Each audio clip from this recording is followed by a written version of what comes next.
நீ பேரழகில் போர் நடத்தி என்னை வென்றாய். கண் பார்க்கும் போதே பார்வையாலே கடத்தி சென்றாய். நான் பெண்ணாக பிறந்ததற்கு அர்த்தம் சொன்னாய்.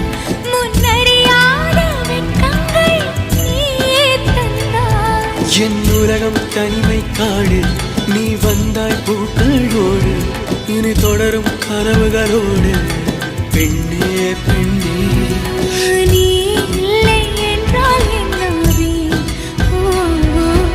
நெருப்போடு வெந்தே மண்ணாவே.